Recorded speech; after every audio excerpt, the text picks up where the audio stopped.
ஈரோட்டில் நாளை விஜய் பங்கேற்கும் மக்கள் சந்திப்பு நிகழ்ச்சி தொடர்பாக முக்கிய அறிவிப்பை தவேக வெளியிட்டுள்ளது.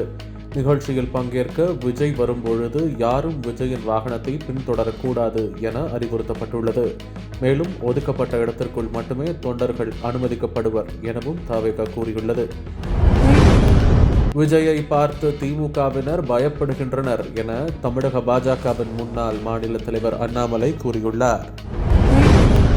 ஒரத்தநாடு அருகே திமுக திருவையாறு எம்எல்ஏ கார் மோதியதால் விவசாயி ஒருவர் பலியாகியுள்ளார். காரை பறிமுதல் செய்து போலீசார் விசாரணை நடத்தி வருகின்றனர்.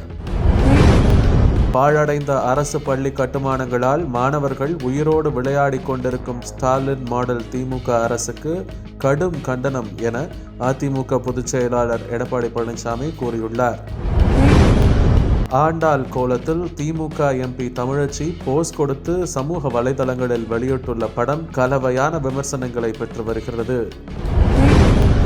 அரசு பள்ளி கட்டிடம் இடிந்து மாணவர் உயிரிழந்தது விபத்தாக எடுத்துக்கொள்ள முடியாது. திமுக அரசின் அலட்சியத்தால் ஏற்பட்ட கொலையாகவே கருத முடியும் என தமிழக பாஜகவின் முன்னாள் மாநில தலைவர் அண்ணாமலை கூறியுள்ளார்.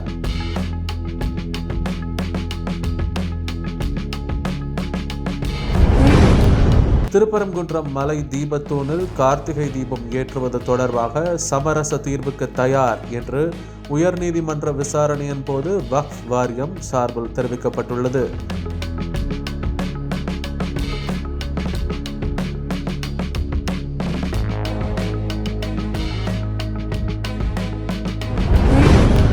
டிஜிட்டல் கைது மிரட்டலுக்கு பயந்து தனக்கு சொந்தமான அடுக்குமாடி குடியிருப்பு வீடு நிலத்தை விற்ற ஐடி பெண் ஊழியர் 2 கோடி ரூபாயை மோசடி கும்பலிடம் தந்து ஏமாந்துள்ளார்.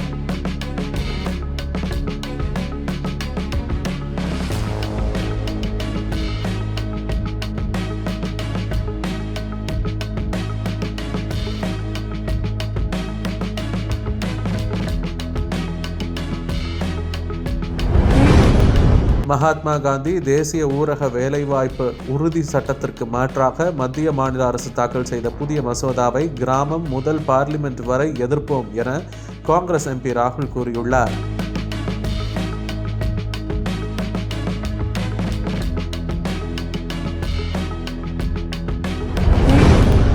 அதிபர் டொனால்ட் ட்ரம்ப் இந்தியாவை ஒரு அற்புதமான நாடு என்று அழைத்ததாக இந்தியாவில் உள்ள அமெரிக்க தூதரகம் சமூக வலைதளங்களில் பதிவிட்டுள்ளது.